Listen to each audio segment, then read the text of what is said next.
Yo, I'm None Illa. You now watching Let's Talk Music. This is 10 things you need to know as an artist. 6. If you do what everyone else does, you'll be where they are. If you see 90% of your town performing at the same local bars, performing at the same pay-for-plays, hopping on the same Facebook groups, going to the same meetups, you're going to be where that 90% is. And what makes you stand out? If you'd rather be at a club to where you know you're going to see somebody every Tuesday, every Wednesday, every Thursday, rather than going to music business meetups in your city 50 miles away or 100 miles away, you got your whole mindset wrong. There's no reason why you should be doing what everyone else is doing. Think of the artists who made themselves bigger or appear bigger in this industry, right? So let's say you happen to be from city A, wherever city you're from. We're going to pick a random city today. Let's say you're from Detroit, right? So everyone's performing in Detroit. Oh, yeah, what up? What up, MC so-and-so? Yo, what up? What up? Every time you see him, right? That's cool. What's going to be different? What makes you stand out? Now, let's say you paying $300 to pay for play. We won't say $300. And you're getting all these tickets. And you passing them out to everyone in Detroit on a regular basis. Like, bam, bam, bam. Come to my show. I got a show this month. Got a show this month. Got a show this month. You look like somebody performing local.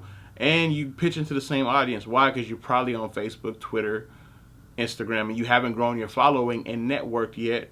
And you just pitch into the same people. Right? That's not even that smart. Let me tell you why. You're not growing your fan base.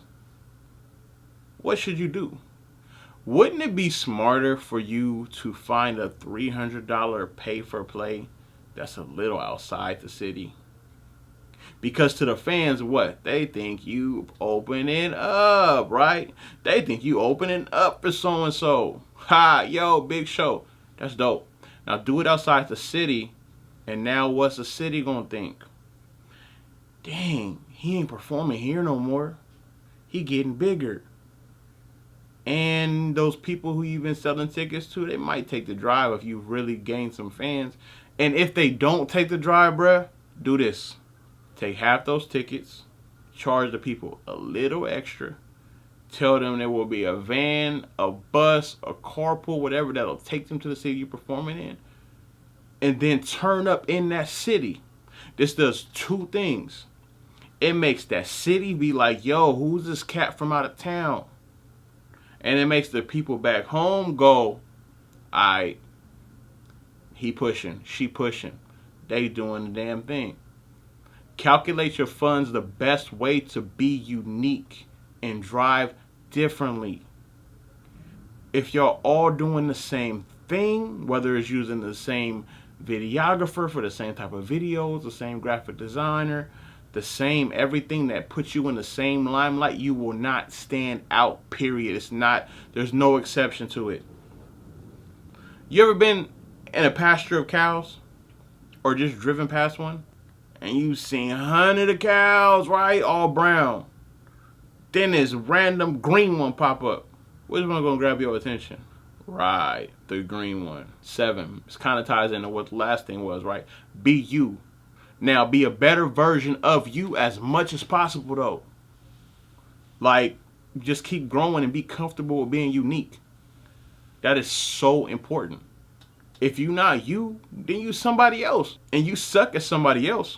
Your whole life, you're going to grow trying to be you. Don't mess it up. You still growing to be you. What do you like? What artists have you listened to? What makes you want to keep being better, right? What do you listen to when you're not recording and doing music? Who inspires you? What comedy? What movies? Tie that into your being on your paper, on your music. Because it'll show in your craft. If you weird, then you feel you weird, bruh, just be weird. It's going to make you stand out more. You think people complain about a Childish Gambino? About an Andre 3K? Not at all. People laugh at what Drake does, but now everybody copying Drake. People used to laugh at T-Pain. Everyone copied T-Pain. We can do this list all day. People, Michael Jackson, Prince. Oh, my bad. You want to be a little so-and-so. You don't. Nas, Biggie, Pac, Tech Nine, Eminem, Royce the 5'9", Slaughterhouse, Jay-Z. We can do this all day.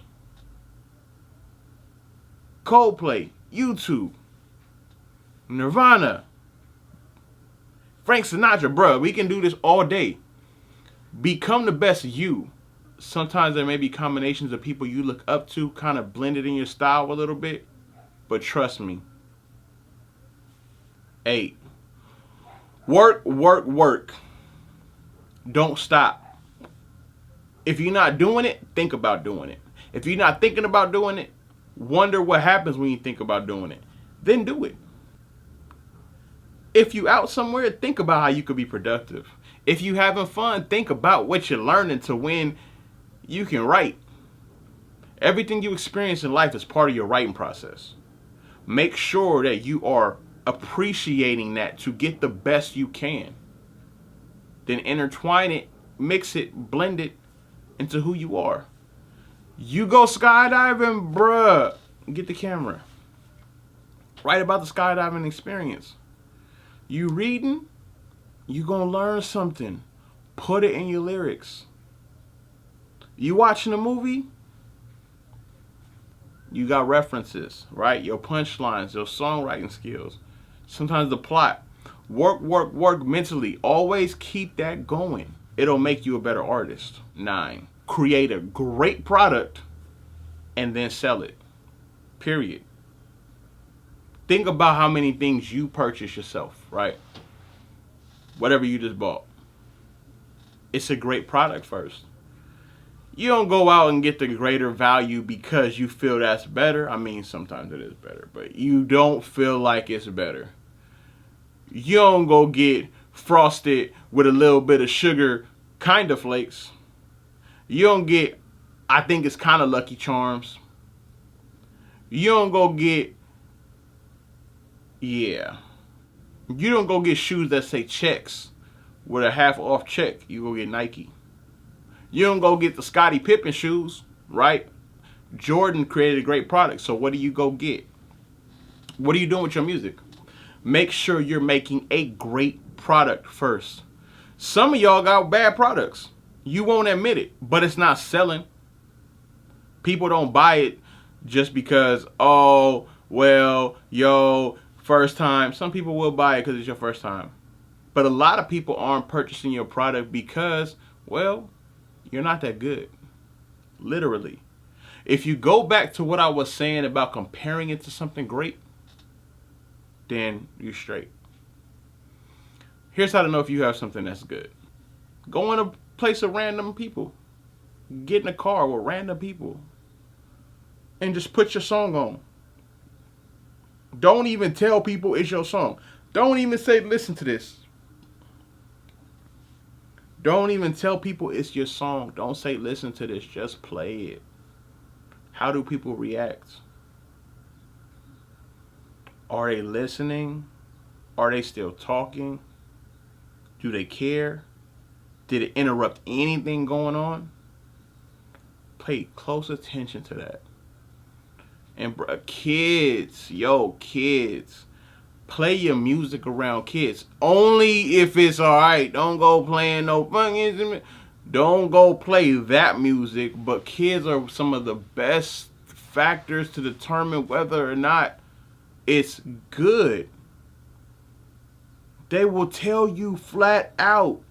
And if they can't talk, watch them start dancing. If they don't, your music sucks. For real. Just go get better.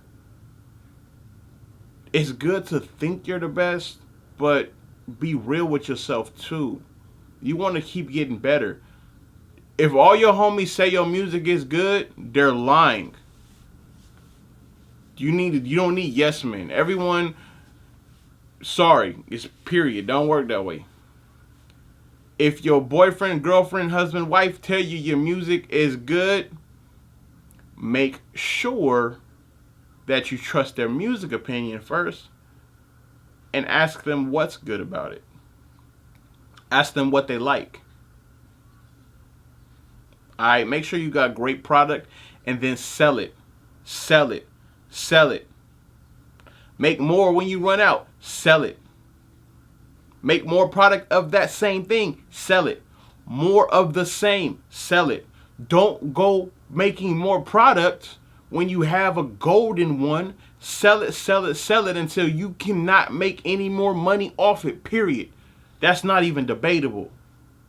Number 10, find your lane. You need to find your niche. Find what makes you, you. If you don't have a niche to your music, guess what?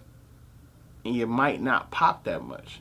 It's a big difference between being the artist who got music versus the artist who's a hip hop artist who happens to appeal to the 17 to 24-year-old who lives on the West Coast, who went to school for this and this. Like, sometimes that is your key selling point. That's part of your brand, right? Think about R. Kelly, 112, Jagged Edge, Genuine, all those type of artists, right? What do they have in common?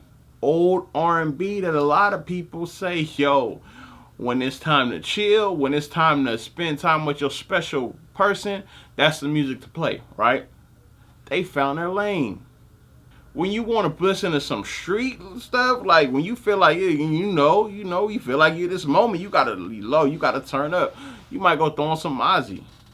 You might go throw on some YG. You get the point, they have a lane. You talking about gangsta growing business, you might be like, that new Nip Huss is on point. Get you a lane. Own it. You won't have to, when you starting off, you don't need to have a club banger, street banger. You trying to get every crowd. No, that's not how you do it. Hope you appreciate the information. You know what to do. Like, comment, subscribe, and you come back because we got more information from you on the next one. And if you ain't getting no game from this, tell a friend to tell a friend. He might even tell a friend. Point is, this is where you need to be, because trust me, I'm here to talk music and give you an IQ and some game that everybody else is afraid to. I'm out.